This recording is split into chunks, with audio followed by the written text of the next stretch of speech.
Errado. Então, pessoal, boa noite. Essa é a nossa primeira sessão de especialidade da neurologia, agora na era da pandemia. E nós pensamos um formato de reunião que abrangesse a gama de alterações neurológicas ou os interesses maiores do serviço em relação à epidemia, à pandemia do Covid, no contexto da neurologia que a gente trabalha no dia a dia. Então, a ideia foi trazer um pouco dos aspectos relacionados ao tratamento do paciente com AVC isquêmico, a manifestações de doenças neuromusculares ou manifestações neuromusculares associadas ao Covid-19. E, por fim, Matheus do Rosário, o Marcela vai apresentar, e Matheus do Rosário vai falar sobre a neuroimunologia do Covid-19, quais são os aspectos aí que a gente deve levar em consideração dentro desse contexto atual. Então, eu peço já perdão antecipadamente por alguma dificuldade que a gente tem aqui no aspecto técnico. É a nossa primeira reunião, a gente estava fazendo alguns testes aqui, e espero que a gente tenha outro encontro para complementar algo que fique ainda inconclusivo, já que a gente se trata de uma doença nova, né? Eu acredito que deverá surgir novas evidências e em breve a gente vai estar aqui discutindo novamente esses aspectos da Covid-19. Eu vou começar a compartilhar aqui os slides, e aí vocês vão ver minha tela. Então, eu chamei isso aqui de HCP Series, Covid-19 Neurologia. Aqui nós somos os apresentadores de hoje, Humberto, Marcela, Matheus e eu. E nós fazemos parte da equipe da neurologia do Hospital Cardiopulmonar. Então, esses são os nossos valores institucionais. Nossa agenda hoje, nós vamos procurar cumprir aí uma meta de tempo entre 10 e 15 minutos cada apresentação. AVC e Covid-19, os aspectos relacionados ao tratamento, principalmente o AVC agudo, manifestações neuromusculares da Covid, neuroimunologia e Covid-19, e aí depois a gente abre para comentários, discussão, perguntas, dúvidas, e Humberto vai ser o nosso mediador, o nosso host.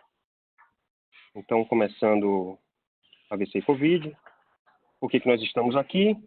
Hoje, felizmente, não tem nenhuma live do Bruno e do Marrone. Eu acredito que ninguém está alcoolizado ainda, então o horário é adequado para a gente fazer essa reunião. Mas, na verdade, essa reunião foi motivada por isso aqui, né? Por que ainda estamos aqui? Hoje, a humanidade, segundo o Instituto do Futuro da Humanidade da Universidade de Oxford, sofre 4 grandes ameaças, né? São as guerras nucleares, as mudanças climáticas, a mudança climática, a inteligência artificial é uma grande ameaça à presença do homem no planeta, e, por último, as pandemias. Nós estamos vivendo aí uma delas, provavelmente não vai ser a primeira, ou não vai ser a única, né? E tudo que nós estamos vivendo aqui provavelmente vai modificar de forma permanente as nossas relações, a forma como a gente trabalha, como a ciência se relaciona socialmente, e vai impactar no cuidado de saúde que nós oferecemos aos nossos pacientes nas diferentes situações, seja intra-hospitalar, seja ambulatorial, consultório, saúde pública, tudo deve mudar. Quem tiver interesse, essa publicação é recente, um precipício, né? Um risco existencial do futuro da humanidade. Qual é o contexto aqui? Nós temos uma situação nova, grave, de repercussão mundial, que eu listei aí uns cenários que são principais. É um vírus novo, né? A gente tinha outros coronavírus, mas esse é o SARS-CoV-2, que é altamente infectante, que tem um tempo de incubação grande, por isso ele tem uma taxa de infecção de pessoas contactantes muito alta, e existe uma transmissão grande por pessoas assintomáticas. Do lado de cá, esse é o lado do vírus, né? Do lado de cá, dos seres humanos, de nós estamos enfrentando a incapacidade do sistema de lidar com o volume de pacientes infectados, apesar da gravidade não ser tão alta, mas dado o volume de pacientes ser muito grande, a gente vai esgotar o sistema de saúde, como a gente tem visto em alguns países. Diante disso e dessa velocidade de propagação, a escassez de dispositivos de proteção é um problema atual no mundo todo. Os Estados Unidos estão praticando aí a pirataria moderna desviando dispositivos de proteção individual e até ventiladores. E uma limitação, né, de recursos humanos, no caso nós, profissionais de saúde, provavelmente a classe profissional mais afetada entre os infectados, e também recursos tecnológicos. O objetivo aqui de falar de AVC, que a AVC é uma doença grave, prevalente, não vai diminuir a prevalência de AVC na presença dessa pandemia, e a nossa preocupação é como a gente consegue ou deve tratar melhor ou da melhor maneira os pacientes com AVC nesse cenário, um cenário de incapacidade do sistema, de escassez de recursos, tanto humanos quanto tecnológicos. E aí eu vou falar basicamente de uns 2 ou 3 trabalhos que saíram recentemente, é a única coisa que tem, é muito pouco, baseado em opinião de especialistas, então assim, o nível de evidência aqui é baixo, são recomendações, existem dúvidas a serem discutidas, isso no mundo todo, nós não sabemos como lidar com algumas situações, e falar alguma coisa a respeito de oportunidades que nós temos de melhorar e crescer diante desse cenário. Então, a Stroke agora, final de março, agora no início de abril, publicou um trabalho chamado o manejo do AVC hiperagudo durante o coronavírus, a pandemia do coronavírus, o que eles chamam de código de AVC protegido, né, que eu chamei aqui, levando em conta o cenário de saúde na vigência da pandemia e o que fazer com os pacientes de AVC que continuam a chegar. O objetivo principal visa tanto manter o atendimento adequado, respeitando os guidelines e tentando tratar da melhor maneira o AVC, e, ao mesmo tempo, proteger a equipe de saúde que está diante desse quadro do risco de infecção. Então, assim, o princípio básico do atendimento do AVC agudo nesse código de AVC protegido, né, nessa publicação, eu chamei, isso não está no artigo, mas é a triagem antes da triagem. Para quem não é da área da neurologia e trabalha com AVC, o tratamento do AVC hoje é muito rápido e nós fazemos uma triagem muito breve na emergência a fim de definir quem é ou quem não é possível AVC, e isso dá o start, dá o início à investigação rápida com imagem e deslocamento das equipes de neurologia e neuroradiologia quando necessário e tratamento, né? Tudo é muito rápido, então assim, nossa mediana de realização de tomografia no nosso protocolo de AVC é em torno de 10, 12 minutos atualmente. E nosso tempo de porta-agulha na trombólise, só para vocês terem a noção da velocidade, que é isso. No último trimestre, eu peguei esse dado, ficou em 22 minutos. Então, assim, a partir do momento que o paciente chega na emergência, em 22 minutos, em mediana, né, a mediana, 50% dos pacientes estão sendo tratados para AVC agudo. Então, é tudo muito rápido. E aí, visando a proteção da equipe que trabalha com AVC, essa publicação sugere que haja uma triagem prévia para definir se esse paciente é um paciente de risco ou não de ser um paciente portador de Covid, né?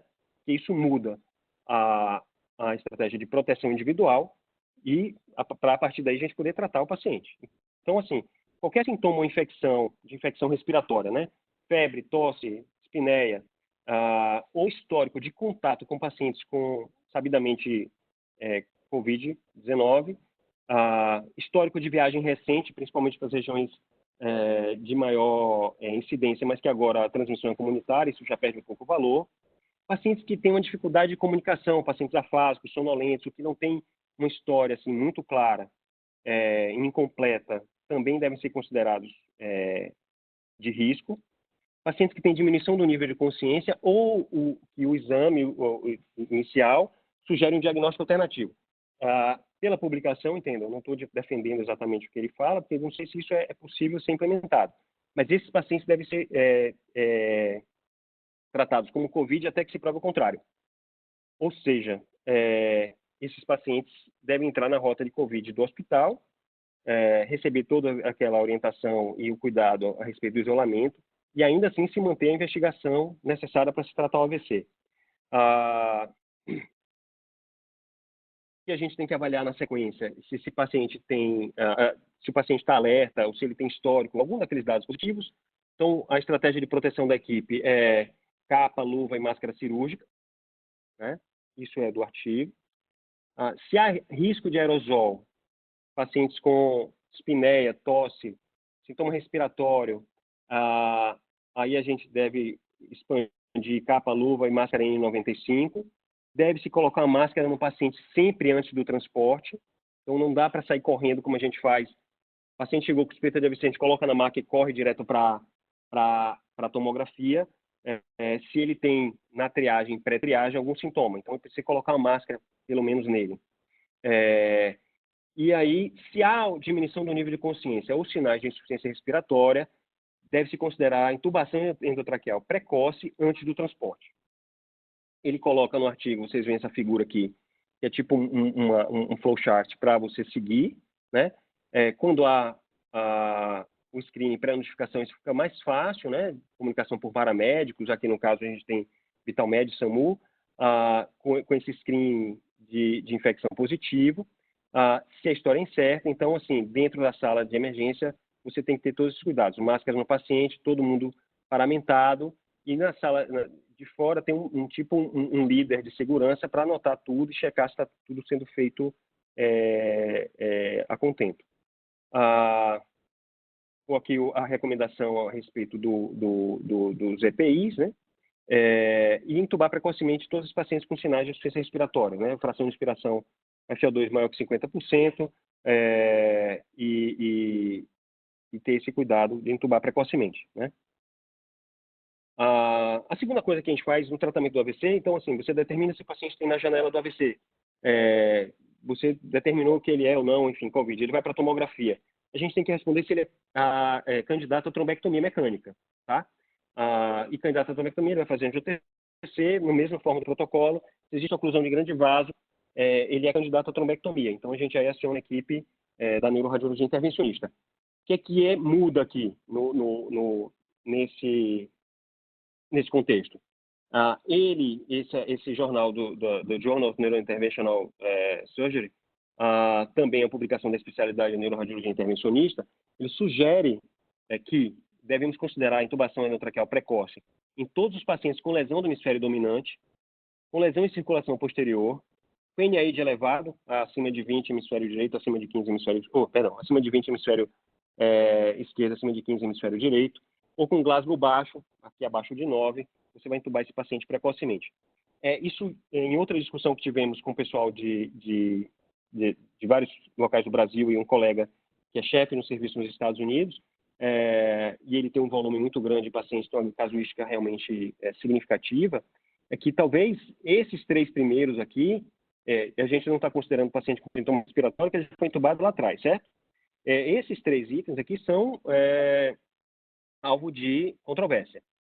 Na experiência dele, na casuística dele, é um indivíduo que faz 200 trombectomias por ano, tem mais de 2.000 trombectomias, ele próprio. Pacientes com lesão no hemisfério dominante não são necessariamente mais agitados a ponto de dificultar o manejo na sala de hemodinâmica e poderia ser manejado só com sedação consciente, né? Da mesma forma, pacientes com lesão em circulação posterior. E assim, também pacientes com PNAID elevado. A taxa de conversão que ele observa no serviço dele é uma taxa de conversão de menos de 1% para pacientes que começam com sedação consciente e precisam ser intubados no meio do procedimento. Qual o problema aí que nós enfrentamos agora e qual é a grande dúvida? Pacientes que entram na rota do COVID, ou seja, são suspeitos, potenciais, eles não podem aerosolizar. Então, a intubação dele é um processo mais complicado, porque exige uma proteção específica e adicional da equipe que está em sala, em campo, naquele momento, né? Para a equipe que está fazendo intubação, seja o anestesista, seja o pessoal da emergência. Então, assim, a intubação desse paciente não é uma coisa simples. Então, daí a dúvida da decisão. Intuba precoce, não intuba. E aqui é uma dúvida que nós vamos discutir entre nós, como a gente vai fazer. Já tem alguma sugestão aqui. Qual é o problema, né? Em relação à sedação consciente e anestesia geral, isso já é um foco de discussão no tratamento do AVC agudo com trombectomia, isso já é uma coisa anterior. Nesse contexto agora, a intubação, como eu disse, é um processo muito mais complexo, cheio de cuidados e protocolos a serem seguidos rigidamente. Em que situação? Na emergência ou na sala de hemodinâmica ele deve ser intubado?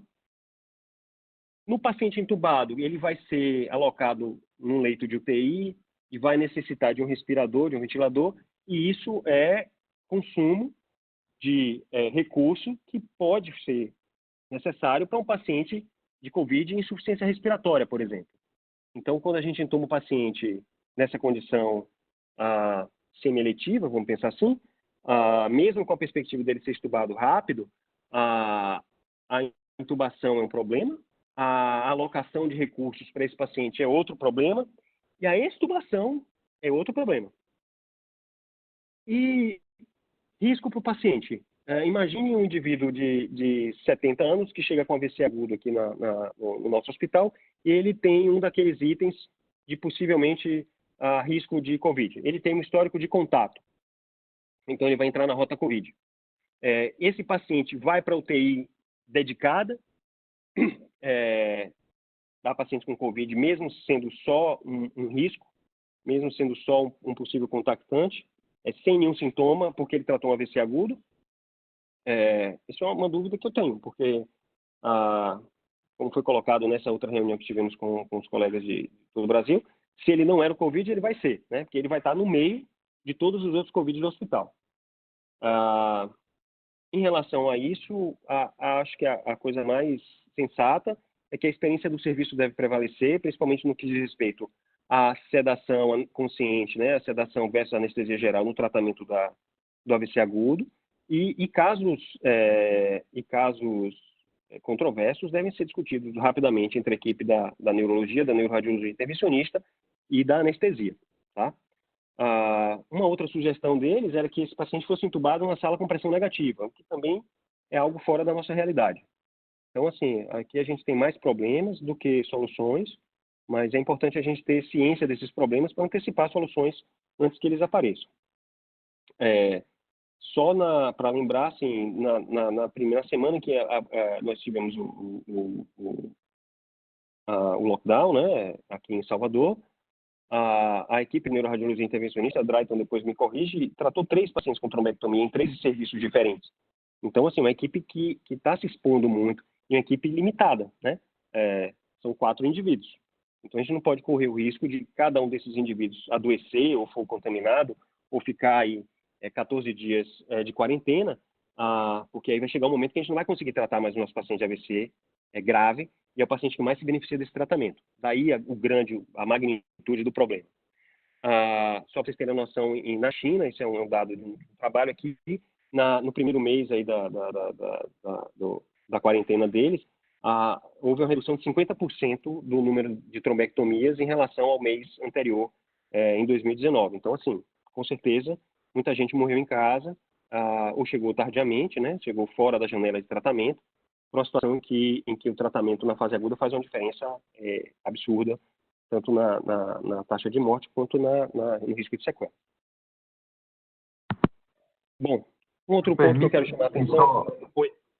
O tempo, assim, você já falou 14 minutos.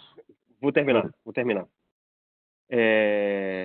Outra questão, assim, em relação à monitorização e alocação, novamente pensando na economia de recursos, no caso do leito de UTI, a gente dispõe de uma unidade de AVC, e eu peguei um trabalho agora também em 2020, ele observou da Johns Hopkins 35 pacientes com NIH abaixo de 10 pós-trombólise intravenosa, tratados numa unidade caracteristicamente step-down, de baixa complexidade, e nenhum paciente precisou de transferência para UTI, 83% deles tiveram alta para casa e nenhum óbito. Então, assim, a gente pode abrir mais leitos de UTI para pacientes tendo em vista esse tipo de cuidado. Mais importante, o status de COVID do paciente na fase aguda do AVC não muda de forma alguma a nossa conduta frente ao AVC agudo, seja para trombólise intravenosa, seja para trombectomia mecânica. É importante chamar a atenção disso. Por último, uma oportunidade, é algo que a gente vai provavelmente discutir em outra sessão, mas a telemedicina, que começou com a teleneurologia e o telestroke, é uma oportunidade ímpar que nós temos agora de desenvolvê-la de fato aqui no Brasil. Esse aqui é um exemplo de um aplicativo de inteligência artificial que avalia à distância. Eu recebo os dados da angiotomografia, dados de perfusão, dados da tomografia de crânio com cálculo de scores como aspects, e eu posso tomar a decisão de como tratar melhor esse paciente do AVC à distância, sem precisar arriscar os elementos, indivíduos, né, da equipe no deslocamento desnecessário, né? Então a gente tem que ser racional no sentido também de racionalizar os elementos, os indivíduos da equipe que vão tratar esse paciente. E por último, a recomendação da Stroke é manter o máximo de aderência aos guidelines, procurar maneiras de minimizar o uso dos dispositivos de proteção individual no nosso centro médico, porque isso é um recurso limitado. Estimular a telemedicina, ter cuidado, né, todos nós, e manter o trabalho de equipe no tratamento do AVC, já que esse é um principal fator que leva à diferença no cuidado. Acho que é isso. Beto. Muito bem, obrigado, Murilo. Dando continuidade, Marcela vai falar sobre doenças neuromusculares e COVID, correlação. Já está compartilhando a tela. Vou abrir o microfone dela aqui. Todos veem minha tela? Estamos vendo, sim. Estamos vendo. Boa noite a todos. É meio estranho dar aula por computador, mas vamos lá.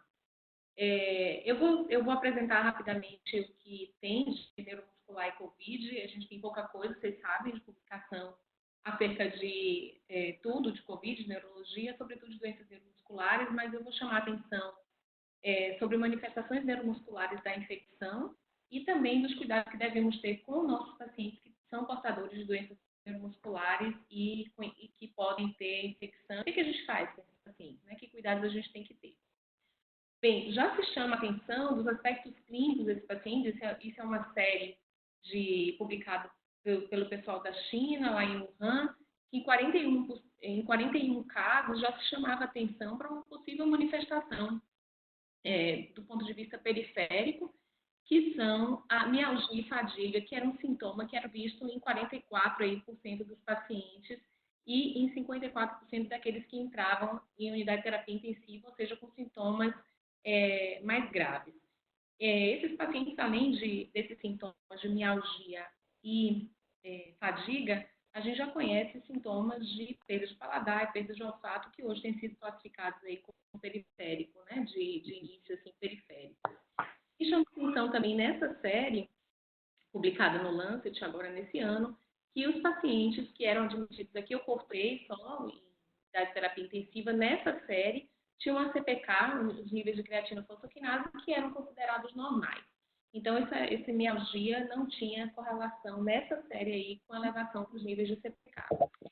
Já outros 2 trabalhos, um agora com mais pacientes, com 214 pacientes também da província de Wuhan, se viu que de sistema nervoso periférico a gente tem comprometimento do paladar, a gente tem comprometimento. Vocês conseguem ver o que está aqui escrito? Não, acho que está pequeno, né? E Humberto, me ajuda aí. Está pequeno, Marcela. Tem que ler, eu acho. Bem, aqui o que a gente tem de nervoso periférico, que as tabelas são muito compridas, mas devia ter cortado. A gente tem perda de paladar, olfato, alterações visuais, dor neuropática. Eles colocam que dor neuropática, que está aqui descrito, foram vistos em cerca de 4,2% de pacientes que tinham foram admitidos em unidade de terapia intensiva e eram dores neuropáticas, mas que não tinham uma caracterização no artigo de o que era o que eles chamavam de dor neuropática, que característica, em que contexto esses pacientes tinham. Mas eu chamava atenção nesse artigo para manifestações do sistema nervoso periférico. Outra coisa que ele chamava atenção era o dano muscular, que esses pacientes apresentavam. 19% dos pacientes tinham dano muscular, daqueles que eram admitidos gravemente nessa casuística e cerca de 10% aqui no total.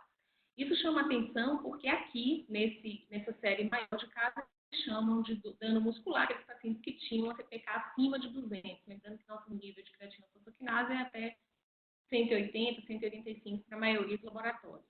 Então, eles chamaram de injúria muscular, dano muscular, aqueles acima de 200, sendo que a média desses achados laboratoriais aqui, nesse artigo, era que os pacientes que eram admitidos em unidade de terapia intensiva graves tinham os níveis de CPK acima de 400. Isso é uma crítica, antes que vocês já me perguntem, mas é uma grande crítica porque os pacientes que são admitidos em unidade de terapia intensiva, eles podem fazer rapidose, pode ter um dano multiorgânico, né? E que pode elevar esses níveis de CPK, inclusive com dano cardíaco também. Mas isso é o que eles consideravam nessa casuística. Já aqui do lado, você tem uma casuística francesa de 58 pacientes em que o envolvimento é puramente do sistema nervoso central. Não há qualquer descrição de envolvimento agora, também publicado agora em abril, já saiu essa publicação essa semana aí aqui 5 dias antes, de que não existia nenhuma manifestação no grupo lá francês que estudou esses 58 pacientes. E aí a gente vê com publicações agora mostrando Guillain-Barré. A gente já tem na literatura, com o SARS-CoV-2, a gente já tem 6 pacientes descritos na literatura com o Guillain-Barré, que a gente conhece muito pouco das características fisiológicas desse Guillain-Barré, mas chama a atenção de que eu vou contar esse caso aqui do primeiro paciente, né, que era um paciente de sexo feminino, que isso chamou muita atenção de todos, né, o artigo escreve isso, uma mulher de 61 anos que foi procedente de Wuhan, ela tinha viajado para Wuhan e voltou para a localidade dela na China, que eles não falam qual é, e ela chegou na unidade hospitalar com a história de que tinha um dia de fraqueza em membros inferiores e fadiga, e ela foi admitida na unidade. 4 dias depois, ela evoluiu com tetraparesia grau 3 em 5, flácida reflexa. Negava febre, tosse, dor torácica e diarreia, que foi interrogado por conta da origem dela de Wuhan. Ela foi admitida com uma linfopenia, uma plaquetopenia, e foi tratada com imunoglobulina, e ela tinha um padrão na eletromiografia, um padrão desmelinizante no exame. Era uma Guillain-Barré clássica, ela foi tratada com imunoglobulina.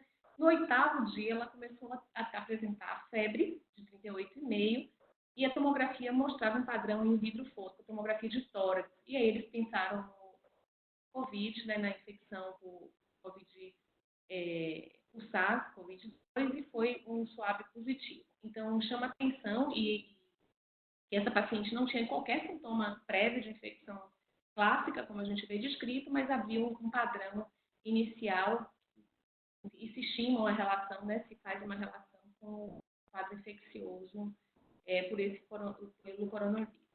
Já essa casuística agora, que foi publicado aqui no New England, agora no dia 17, que é uma casuística de 5 pacientes do norte da Itália, que foi coletado um período de pacientes de 20 de fevereiro a 21 de março, desde os hospitais ali do norte da Itália, onde tiveram 1.000 a 1.200 pacientes atendidos internados com a infecção, com Covid-19.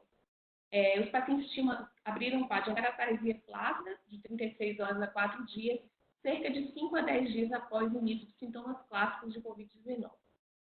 4 deles abriram um sintoma muito clássico de fraqueza de membros inferiores e parestesias, e um quadro mais de uma diplegia facial, ataxia e parestesias de membros inferiores. Todos eles foram tratados com imunoglobulina e os desfechos foram distintos. Chama atenção aqui que a eletromiografia desses pacientes, 3 deles tinham um padrão axonal, e esses evoluíram de uma maneira pior, pelo que foi a descrição. 2 pacientes tinham um padrão desmelinizante. Chamava a atenção de que eles tinham um mico que não foi visto PCR positivo para o COVID, né? Eles tinham um PCR negativo, e nos que foram testados, o anticorpo antinucleosídeo também foi negativo.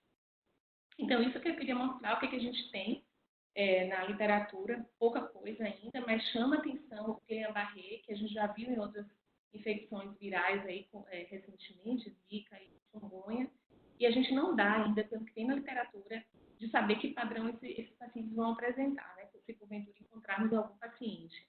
Se esse padrão vai ser axonal ou desmelinizante, porque a gente tem um número muito restrito de pacientes. Né?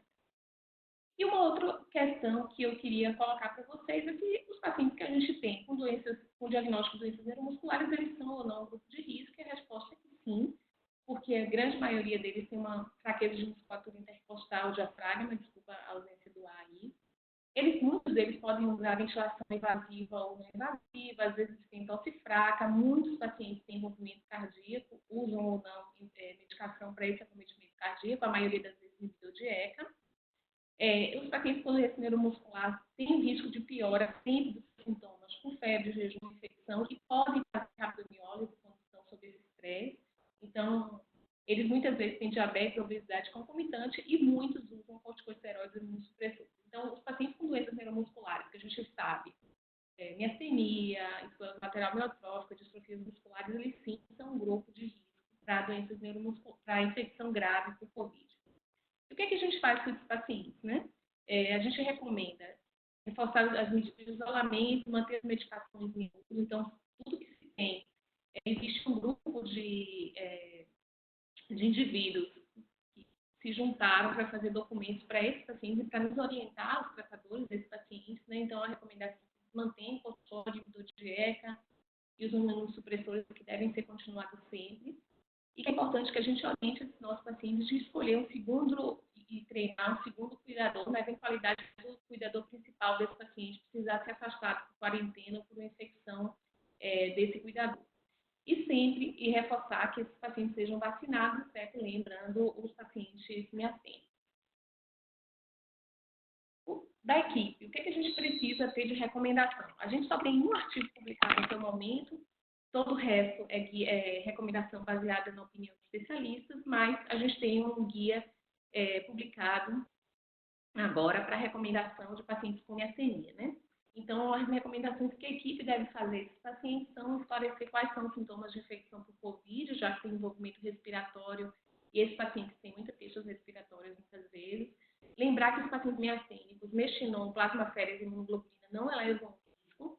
Lembrar que os pacientes que fazem uso de medicações venosas, eles devem ser desaconselhados a fazer essas medicações venosas continuadas em ambiente hospitalar e para clínicas, para tentar diminuir o risco, ou fazer isso domiciliar. Evitar que eles realizem exames de rotina e lembrar que os pacientes que usam corticoide cronicamente, em caso de adoecimento por Covid-19, considerar uma dose extra de corticoide.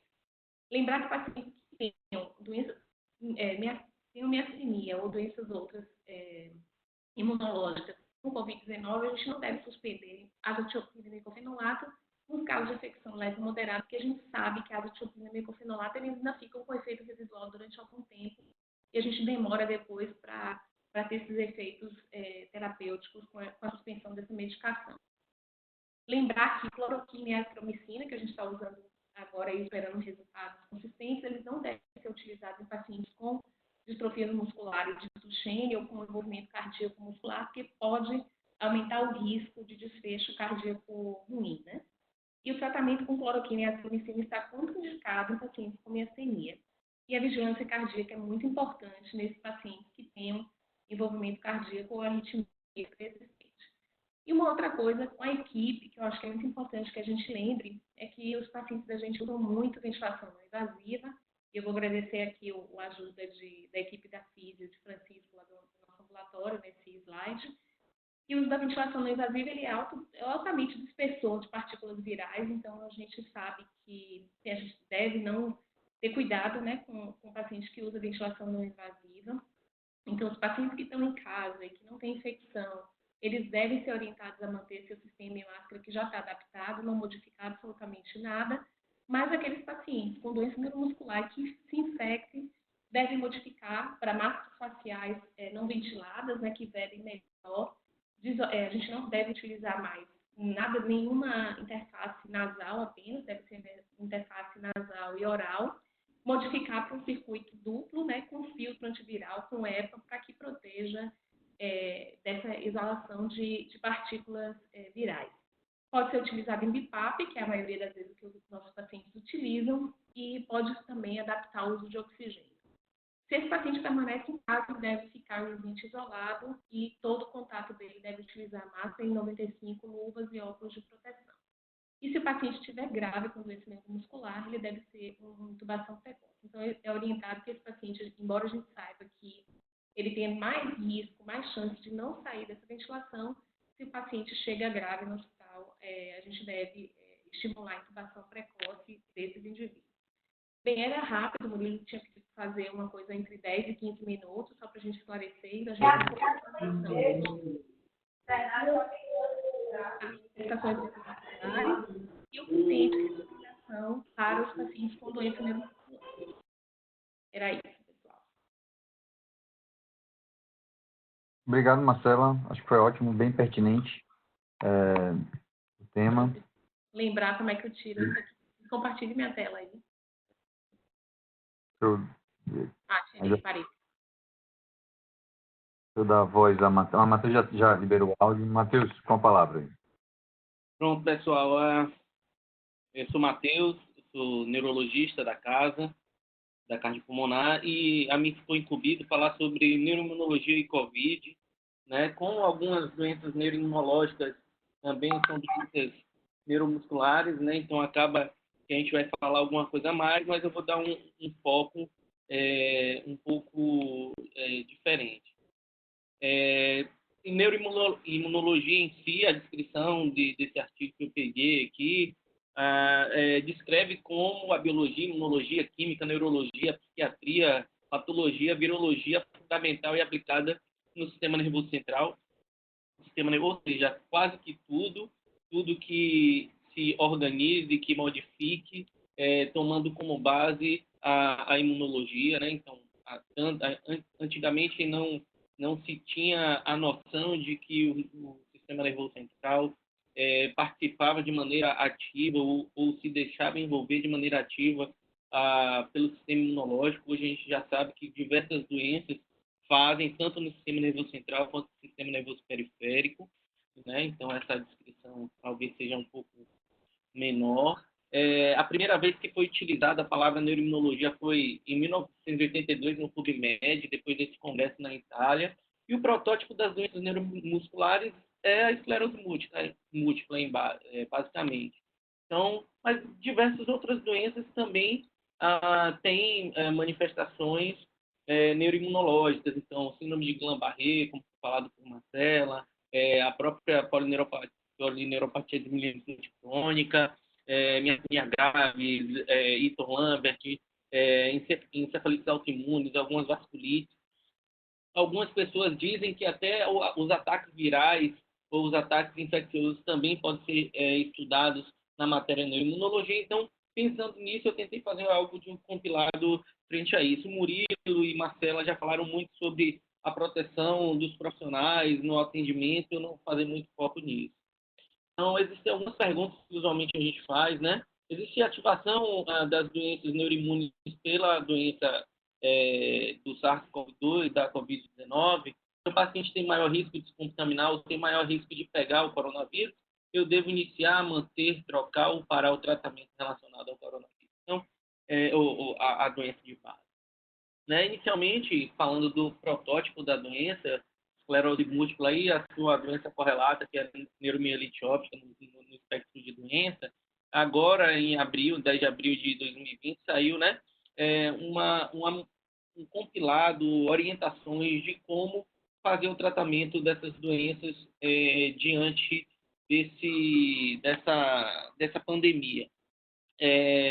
Não se sabe ao certo se esses indivíduos com esclerose múltipla, só por ter esclerose múltipla, têm maior chance de serem infectados pelo Covid, mas a gente sabe que esses indivíduos têm mais doença neurológica, doença neuromuscular, ou doença de vias de musculatura respiratória e tem mais chance de ir para a UTI por infecções em geral. Então, esses indivíduos têm mais chance de pegar se pegarem o coronavírus, serem internados em UTI, né? Então, medidas gerais, né, apesar de muito se falar contra, mas as medidas gerais são importantes, então, como isolamento, lavagem de mãos, distanciamento, evitar aglomerações, são coisas importantes, né, no tratamento desses pacientes, principalmente esses pacientes com esclerose múltipla, né? Existe a ideia de que também esses indivíduos podem estar em maior chance de infecção devido ao tratamento que usualmente a gente introduz para esses indivíduos, né? E assim, a pergunta é, pronto, o paciente fez infecção pelo Covid, o que é que eu faço? Se esse indivíduo tiver apenas sintomas leves, né, anosmia, tosse, febre, desconforto respiratório, esses indivíduos devem manter os tratamentos relacionados a isso, né? Esses indivíduos vão ser observados, acompanhados, e se esses indivíduos deteriorarem o caso a clínica para desconforto respiratório e internarem, ou esses indivíduos que internam graves, considera-se a supressão, a retirada do tratamento imunossupressor, principalmente das drogas modificadoras de doença. Mas a gente tem que levar em consideração principalmente aquelas drogas que, quando a gente tira, existe a maior chance de fazer um rebote, né? Bom, os indivíduos que não têm uma infecção e esse indivíduo com esclerose múltipla faz um surto, né? Uma manifestação aguda. O que fazer? Né? O Murilo falou sobre a pré-triagem, a triagem antes da triagem. Acho que todos estão vendo e falando muito sobre isso, que a gente tende a perguntar sobre infecções respiratórias e triar para... Nós temos que... o telefone, o microfone ligado está meio que atrapalhando. O screening para sintomas iniciais, né? E assim, temos que ter um limiar um pouco aumentado para introduzir a terapia corticoide em alta dose. Então, assim, nosso paciente tem alguma chance de infecção ou ter contato com o indivíduo com coronavírus, o indivíduo doente, a gente deve ter um limiar um pouquinho mais limitado na tentativa de tentar conter a chance de maior piora da infecção. Para drogas modificadoras de doença, existem muitas drogas modificadoras de doença, para principalmente, que não tem, né? Entretanto, existem muitas drogas que costumam fazer hipopenia. Então, esse quadro aqui é bem interessante. A maioria dos tratamentos iniciais, como interferon, glatiramer, teriflunomida, fumarato, natalizumab, essas drogas, elas, quando a gente pensa em iniciar como droga modificadora de doença, a gente vai iniciar nesses indivíduos que, obviamente, não estejam infectados, né, porque, usualmente, eles não têm uma chance menor de risco de infecção. Se os indivíduos já estiverem tratando, interferon e glatiramer não fazem modificação, mas as outras drogas que fazem uma queda dos leucócitos, a gente pode esperar, né, prolongar o tratamento, a nova dose de tratamento. Já as outras drogas, fingolimod, CD20, a gente deve considerar um retardo ou preferir outra droga modificadora de doença, né? E aqueles indivíduos que estejam doentes, os doentes já em uso, a gente pode considerar fazer essa dose de medicamento a posteriori, quando a gente tiver mais segurança. Outras drogas como claribidina, alemtuzumab e transplante autólogo, eles são não recomendados de início de tratamento. Para a neuromielite óptica, cujo tratamento para evitar recorrência usualmente é com drogas muito conhecidas, como corticoide, azathioprina, micophenolate, elas são drogas que a gente deve manter o uso desses indivíduos, a não ser que a gente se depare com doenças graves. A gente estava até falando, né, o tocilizumab, o eculizumab, elas são drogas que estão sendo pesquisadas para o tratamento, inclusive, do Covid-19, né? Então, a gente deve considerar a possibilidade, se esses indivíduos não tiverem infectados, ou indivíduos com sintomas leves, a gente manter o tratamento. Marcela falou sobre miastenia grave, então eu não vou me ater muito a isso. Então, piritidigmina, não aumenta o risco de infecção, esses indivíduos devem manter o tratamento. Então, lavagem de mãos, isolamento social, se possível fazer telemedicina e evitar aglomerações, né? Ao contrário de que outras pessoas vêm falando que não, mas é importante, principalmente para esses indivíduos. Existe uma questão sobre home fusion, né? Existem drogas que podem ser infundidas em casa, que eu acho que não é a realidade aqui no Brasil, né? E as drogas, como a Marcela já falou anteriormente, né, não aumentam o risco de infecção e atentar para a vacinação desses indivíduos, né, essa mesma recomendação, só vírus inativados, ou vírus só vacinar somente para vírus ou micróbios mortos, né? Se o indivíduo for infectado por Covid, a gente deve continuar a terapia, a não ser que a doença se deteriore. Então, Marcela também já falou sobre a síndrome de Guillain-Barré, né? Então, já foi falado, inclusive, sobre os casos clínicos, eu não vou me repetir, atentar que parece, a gente não sabe ao certo se há associação ou não, não há, nesses indivíduos não foi encontrado PCR, né, atentando para a possibilidade de essa realmente ser uma doença de cunho imunológico, né? A doença chegou neurológica 5, 6, 7 dias depois da infecção viral, né?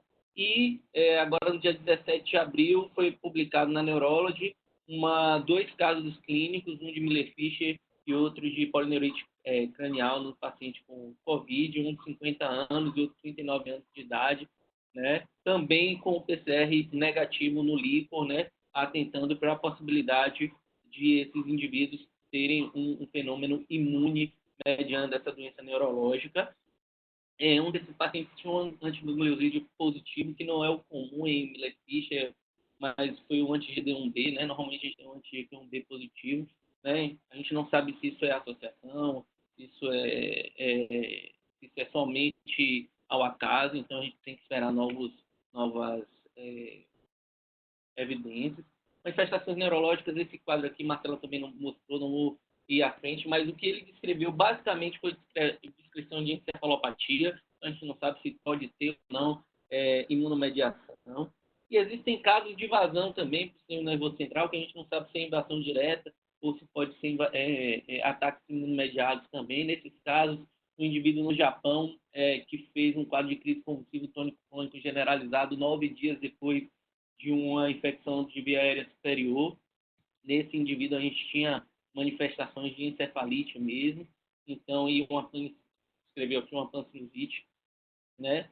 Então, também a gente não sabe ao certo, então a gente vai precisar de novos casos para estudar se isso é relacionado. Nesse caso, ele não tinha, quando identificado o SWAB positivo pelo corona, mas tinha o coronavírus, o SARS-CoV-2 positivo no líquido. E esse artigo, que é bem fraquinho, uma revisão bem fraquinha, mas assim, que atenta para a possibilidade do potencial neuroinvasivo desse vírus, né? Ele descreve em outros vírus corona a infecção pelo coronavírus invadindo o tronco cefálico, fazendo diminuição do reflexo respiratório, substância reticular ativadora ascendente, fazendo com que esses indivíduos fiquem mais tempo, a suspeita desses indivíduos, desses pesquisadores, que esses indivíduos fiquem mais tempo em ventilação mecânica, não só pela doença pulmonar, mas pela diminuição da ventilação causada pela invasão desse vírus no sistema nervoso central. Então, as perguntas que eu fiz lá atrás, então, pode haver ativação de doenças imunes, seja no sistema nervoso central, Guillain-Barré, Miller-Fisher, pode. Né? Existem descrições desses casos que podem ser ou não ao acaso, a gente precisa de mais dados para ver isso. Muito incomum nos outros vírus corona essas manifestações autoimunes, então tem 2, 3 casos com um coronavírus chamado OC43, alguns casos com o MERS, 5 casos de Guillain-Barré com o MERS, que é outro coronavírus. Então, talvez seja ao acaso, mas a gente tem que ficar atento a isso. Os pacientes podem ter maior risco de não só de se contaminar, mas ter uma manifestação mais grave pelo acometimento muscular respiratório e também pela imunossupressão. E, na maioria das vezes, se o indivíduo não tiver piora, se ele se infectar, deve ser mantido o tratamento com as drogas usuais. Eu peguei até alguns artigos de outras especialidades de reumatologia. A recomendação é muito semelhante. Indivíduos com artrite reumatoide, vasculite, usualmente a resposta é manter o tratamento, a não ser que haja deterioração. Então, é basicamente isso que eu queria falar. E muito obrigado a todos. Muito obrigado, Matheus. Ótima. Eu acho que as apresentações foram complementares aí. Eu acho que nosso chefe Murilo aí deve estar feliz, porque eu acho que a gente conseguiu apresentar um panorama aí da Covid e as manifestações neurológicas e coisas relevantes. Está aberto para o pessoal para fazer perguntas. Eu sugiro que faça perguntas pelo chat, mas também se alguém quiser abrir o microfone e perguntar, eu acho que pode ficar à vontade. Eu tenho algumas perguntas aqui já, enquanto o pessoal se prepara. Aí vamos começar por Murilo, né? Uma discussão, não sei se você tocou nisso, Murilo, mas eu vi a gente discutiu no nosso grupo, inclusive, a questão de fazer tomografia de tórax no protocolo AVC. Isso expandir para o tórax. Sim. Aí assistiram aquele webinar, se quisesse comentar alguma coisa a respeito. E você tocou Bom. também brevemente numa coisa que eu acho que é relevante, dos pacientes que deixam, talvez, de ir à emergência e deixam de ser tratados por conta do medo, né, de contaminação do coronavírus. Uhum. Percebeu Uhum. isso? Qual é o comentário geral em relação a isso? Tá. Bom, então eu vou começar pela última pergunta, que é mais fácil. A sensação que nos dá, não tenho esse número, esse dado ainda, porque a gente tem um mês e pouco agora de quarentena, mas é que houve uma redução da procura pela emergência de pacientes neurológicos, né? De uma forma geral, a gente está em 2 serviços, então houve uma redução significativa. O paciente que é grave, ele continua a chegar. Então a gente percebeu assim, que o que chegou virou trombectomia, era AVC grave, AVC com oclusão de grande vaso, AVC com déficit significativo que chamava a atenção da família. Mas aqueles AVCs leves que a gente costuma ver, AVC lacunar, enfim, déficit pequeno, não está vindo, né? Eu não tenho visto isso nos 2 hospitais, que um deles é cardiopulmonar. Então, com certeza, a gente está deixando de ser tratado, investigado e recebido aí a profilaxia secundária necessária para evitar novas lesões. Ontem nós tivemos eu internei um AVC lacunar, mas assim, uma situação anedotal, é pai de um colega médico, ele me ligou, eu fiz uma teleconsulta, né, pelo FaceTime. No FaceTime eu vi que ele tinha uma oftalmoplegia internuclear, eu disse, vamos fazer uma tomografia. E aí ele ficou hoje, fez uma ressonância, eu queria trazer para cá, mas não consegui. Tinha lá um infarto de perfurante mesmo na ponte, bem bonitinho, anatômico. Ele já estava melhor e foi para casa hoje. Então, assim, a outra coisa que nós devemos ter em mente é fazer o que é necessário dentro do hospital e o quão rápido possível a gente poder liberar esse paciente para casa a fim de diminuir a exposição dele à infecção intra-hospitalar. A outra pergunta em relação ao terceiro tórax. Eu queria estar nessa reunião aqui agora. Nossa, já tendo participado de um outro encontro com o pessoal da Espanha, que tem uma grande experiência pelo volume de casos que eles tiveram lá. Então, mas aí cancelou a dele, vai ser amanhã. Eu não tenho essa resposta. Eu acho que a gente não tem, na verdade. Eu procurei no PubMed agora à tarde. Não tem nenhuma publicação nesse sentido, não vai ter. A minha impressão é que se a gente faz uma triagem mais ampla, inicial, de risco de infecção, isso é melhor do que a gente ficar procurando manifestação torácica no cara assintomático. Mas entenda, é só uma opinião pessoal, né? E acho que nesse momento não existe essa recomendação ainda, né? Se a gente começar a perceber um aumento no volume de casos, pacientes com sintomas respiratórios, eu acho que devem ser triados com tomografia de tórax, até para você já estimar a gravidade potencial desse paciente pela infecção do corona. Mas somente pelo AVC, eu acho que não é o momento ainda, ou pelo menos a gente não tem evidência para isso. Tem uma pergunta de Gabriel. Mas ele fez pelo chat aqui. Você quer ler, Murilo? Tá. Eu leio. Então, Gabriel perguntou em paciente confirmado sintomático admitido com AVCI hiperagudo, como devemos proceder levando-se em conta o risco de coagulopatia? A gente sabe que nos pacientes graves, nos muito graves, existe uma coagulação, tipo um processo de coagulação intravascular, microtrombose, isso tem sido visto nas espécimes de anatomia patológica no pulmão. Então, esse paciente tem um risco aumentado de trombose, né? Eu acho que a gente vai ter que furar algumas coisas do protocolo em relação à segurança. Então, se o paciente tem sabidamente a infecção, enfim, infecção leve e moderada que estava em casa, e chega com AVC agudo, é aguardar o coagulograma e a plaqueta, estourar um pouco o tempo para trombólise intravenosa. Eu acho que essa é o que a gente pode ser mais seguro e ao invés de fazer como a gente faz, quem não conhece, a gente não aguarda esse resultado de exame. Mas aí eu acho que a gente deve fazer e protocolar isso, pelo menos plaqueta, para a gente poder tratar esse paciente com tranquilidade. Tem um comentário aqui, talvez seja de Gustavo ou de Rich, não sei, mas eu vou ler aqui para os outros que não estão vendo. Uhum. A sensação, os relatos na cardiologia são os mesmos. Só para dar um número, no período de 22 de março a 10 de abril, foram atendidos 83 pacientes por dor torácica na cardio. No mesmo período de 2020, foram 21. Somente 21. Então, assim, então caiu, não se leva para ficar assim. 70%, né? Deixa eu fazer, a Bernardo entrou aqui na reunião também. Fala, Bernardo. Para Marcela e para Matheus aí, eu acho que talvez Marcela primeiro pode responder, mas Matheus complementar. Esses casos de Guillain-Barré, então nos casos se a gente se deparar com um caso de Guillain-Barré agora, a gente deve colher SWAB lá e PCR para Covid desses pacientes aí? Humberto, a minha resposta é que sim, viu? Porque foi assim que a gente viu essa relação com Zika. A gente está tendo de novo o surto de Zika, chikungunya novamente, né? Então a gente tem que pensar em tudo também, né?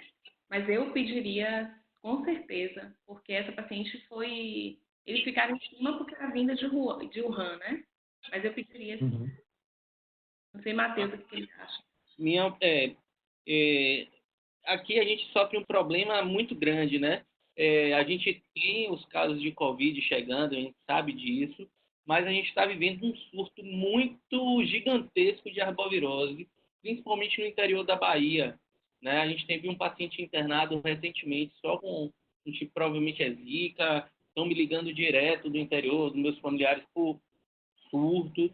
Então, assim, é possível que a gente tenha um aumento ou tenha Guillain-Barré no meio da história e que seja arbovirose, mas a gente tem que levar em consideração a possibilidade desses indivíduos terem corona. A grande questão é, esses indivíduos chegam, normalmente nesses casos, abriram, se eu não me engano, 5 a 7 dias depois.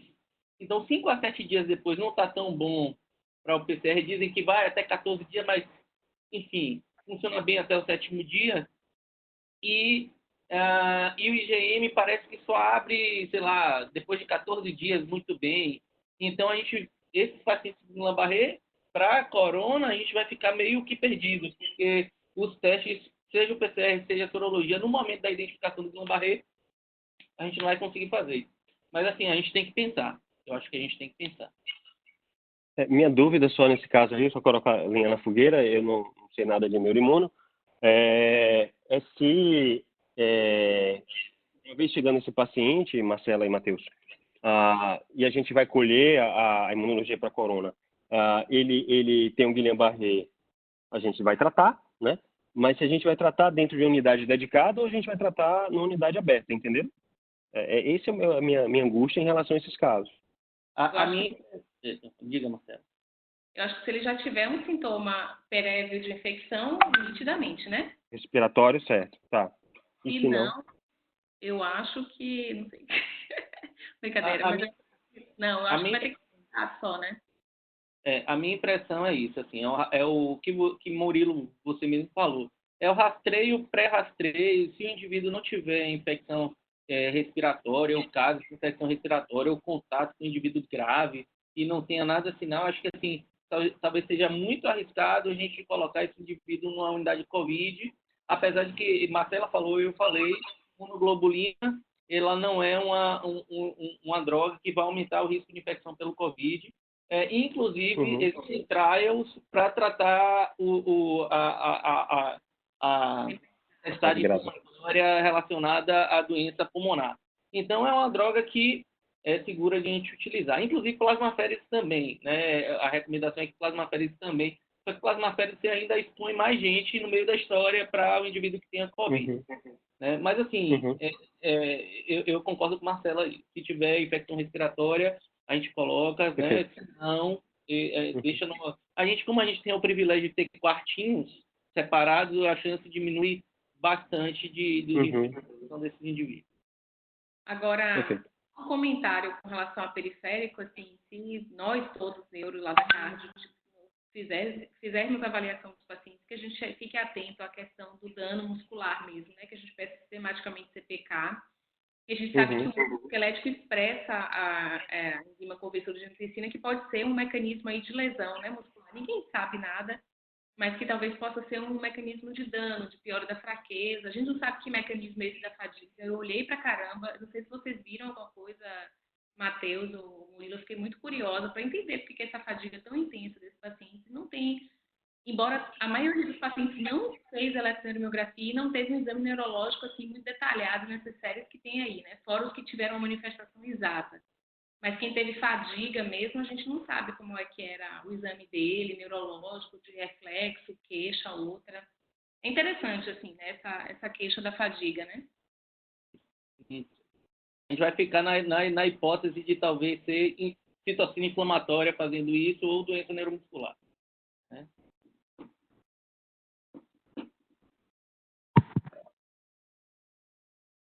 Alguém tem uma questão? A Drayton escreveu alguma coisa aí para você aí. Acho que Dayton escreveu um comentário aqui sobre que os pacientes têm postergado aí, às vezes, né, as emergências e chegam em quadros mais graves, né? Acho que essa é uma percepção que os médicos têm de uma forma geral. Queria talvez fazer um comentário, pedir talvez para Murilo fazer um comentário adicional. O Bernardo vai sentar aqui na minha frente, vai participar ativamente.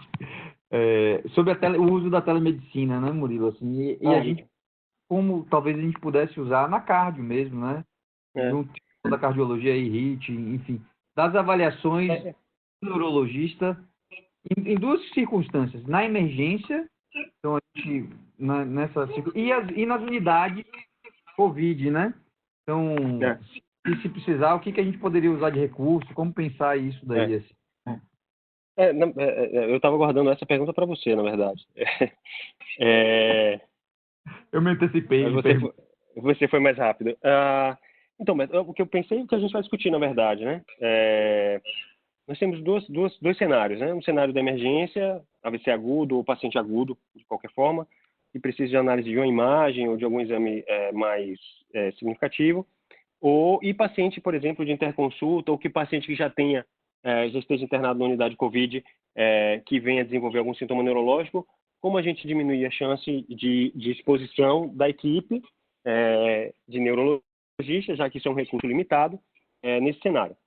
Então, já se dispõe e já se tem muito bem documentado o valor da telemedicina em neurologia. Acho que isso começou provavelmente com a neurologia, principalmente no paciente de AVC agudo. A gente tem disponíveis aplicativos que podem congregar toda a equipe, por exemplo, ao redor de uma imagem, de um quadro clínico de um paciente com AVC agudo para a tomada de decisão à distância.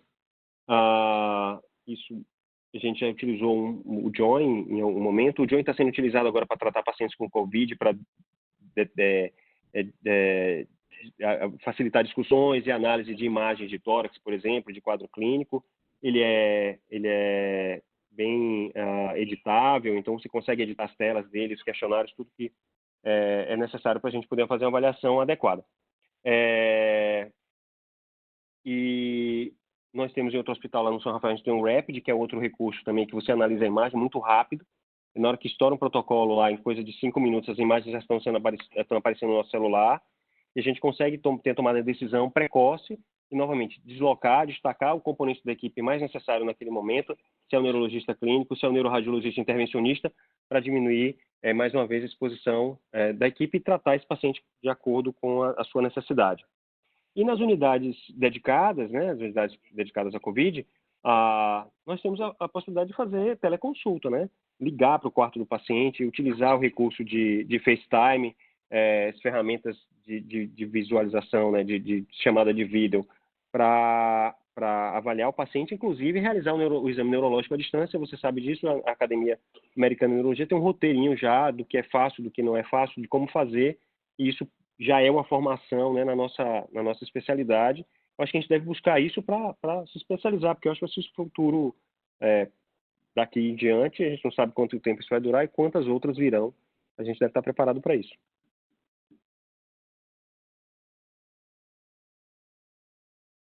E aí?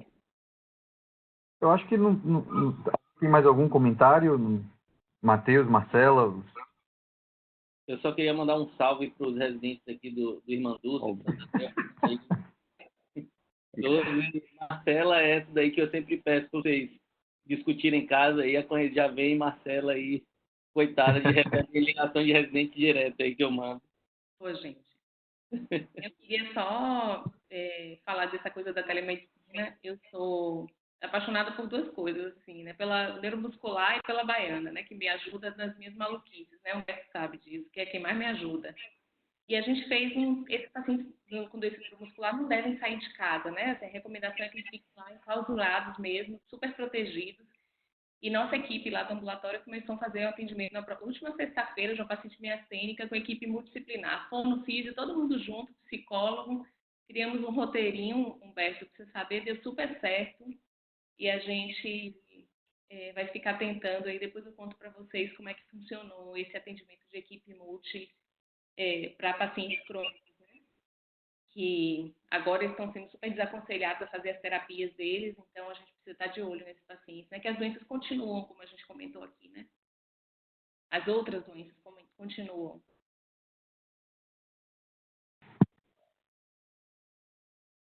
Murilo,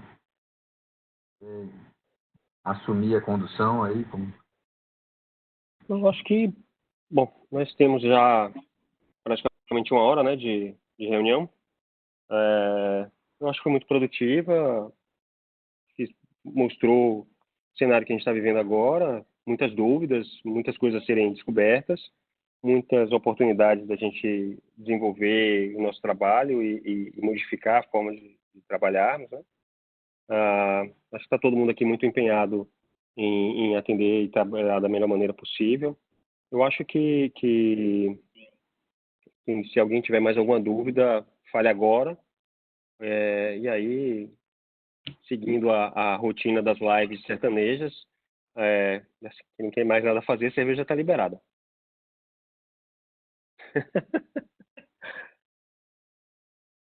Bom, nenhuma manifestação mais. Eu queria agradecer a todos a presença e acho que de casa foi bem confortável para todo mundo, né? Nós tivemos 36 participantes hoje, foi muito bom. Queria agradecer a todos, a gente está disponível para tirar dúvida aí, quem quiser, e esperamos nos encontrar novamente aqui com mais novidades em breve. Valeu. Valeu, pessoal. Obrigada, Murilo. Obrigado, Marcela e Matheus. Obrigado, pessoal. Obrigada. Um abraço. Tchau, tchau.